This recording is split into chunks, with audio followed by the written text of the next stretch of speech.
ગાંધીધામ અને આદિપુરમાં HIV ads પ્રત્યે જાગૃતિ ફેલાવવા રેલીનું આયોજન કરાયું। 1 ડિસેમ્બરના રોજ દર વર્ષે વિશ્વભરમાં એડ્સ દિવસની ઉજવણી કરવામાં આવે છે, જે અનુસંધાને આજ રોજ 2 ડિસેમ્બરના Shrimati Nirmala Gajwani college ICTC Gandhidham FIART Gandhidham taluka health વિભાગ ગાંધીધામના સંયુક્ત ઉપક્રમે ડૉક્ટર મનોજ દવે DTHO અને DISH DAPCUના માર્ગદર્શન અનુસાર HIV એડ્સ જાગૃતિ માટેની રેલીનું આયોજન શ્રીમતી ગજવાણી નર્સિંગ કોલેજથી શરૂ થઈ તોલાણી સર્કલ મદનસિંહ ચોકથી ગાંધી સમાધિએ પૂર્ણ થઈ હતી। દર વર્ષે નવા થીમ અંતર્ગત વિશ્વ એડ્સ દિવસની ઉજવણી કરવામાં આવે છે, જેમાં દર વર્ષે એક થીમ રાખવામાં આવે છે। આ વર્ષની થીમ અધિકારનો માર્ગ અપનાવીએ, મારું સ્વાસ્થ્ય મારો અધિકાર। હાલ સમગ્ર કચ્છમાં FIART અંતર્ગત કુલ 1080 દર્દીઓ એડ્સની સારવાર લઈ રહ્યા છે। ગાંધીધામ રામબાગ હોસ્પિટલમાં દર મહિને એવરેજ 7 નવા HIVના કેસો આવે છે। આથી HIV એડ્સને નાથવું એ આપણી જવાબદારી બને છે, જેના અનુસંધાને જનજાગૃતિ ફેલાવવા આજરોજ આ રેલીનું આયોજન કરવામાં આવ્યું હતું। રેલીમાં શ્રીમતી ગજવાણી નર્સિંગ કોલેજના વિદ્યાર્થીઓ, કોલેજના ટ્રસ્ટી જયકિશન હેમનાની, સ્ટાફ તેમજ taluka health officer doctor Dinesh Sutariya, DISH DAPCUમાંથી clinical service officer Suresh Chauhan, FIARTના medical officer doctor Deep Thakkar, STS Deepakbhai, ICTC lab technician Sangitaben જોડાયા હતા। આ સમગ્ર કાર્યક્રમનું આયોજન શ્રીમતી નર્સિંગ સ્કૂલના પ્રિન્સિપાલ નિધિ શર્મા અને ICTC કાઉન્સેલર નીપાબેન ઠક્કર દ્વારા કરવામાં આવ્યું હતું। રિપોર્ટ ભારતી માખીજાણી, ગાંધીધામ।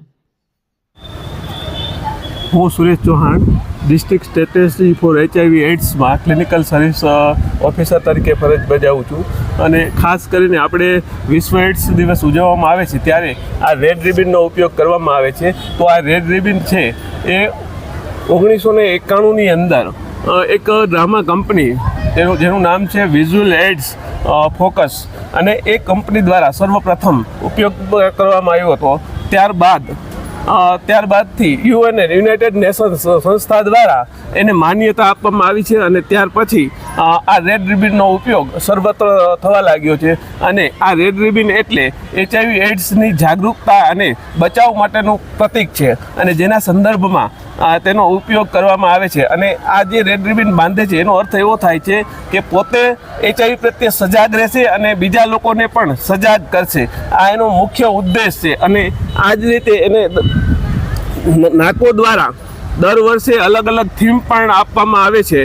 જ્યારે આ વખતનું થીમ છે ટેક ધ કેર રાઇટ્સ, આ વખતનું થીમ છે અને જેના દ્વારા એટલે કે આપણી જે છે બચાવ એ આપણો અધિકાર છે અને એના સંદર્ભની અંદર આ ઉપયોગ કરવામાં આવ્યો છે। ને દર વખતે નવા થીમ દ્વારા વિશ્વ એડ્સ દિન નિમિત્તે અલગ અલગ પ્રોગ્રામો કરવામાં આવે છે।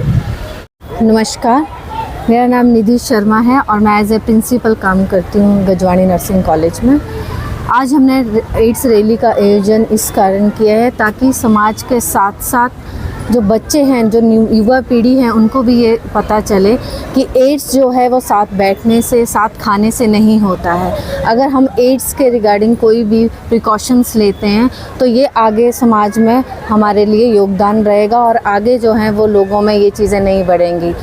कुछ पिछले वर्षों में जो एड्स के केसेस हैं वो डे बाय डे इंक्रीज़ हो रहे हैं और जिसका कारण है कि हमारा समाज इसके लिए जागरूक नहीं है। तो इस रैली का मुख्य उद्देश्य पूरी रामबाग टीम के साथ हमारा यही है कि लोगों को जागरूक बने और एड्स से हमारा भारतवर्ष बचा रहे। धन्यवाद। હું doctor Dinesh Sutariya, taluka health officer Gandhidham.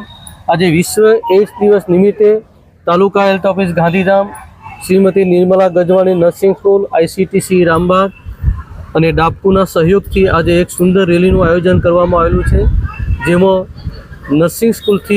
Gajvani nursing સ્કૂલથી શરૂ કરીને આ રેલી ચોસર બજાર થઈને ગાંધી સમાધિ ખાતે પૂર્ણ કરવામાં આવેલી છે।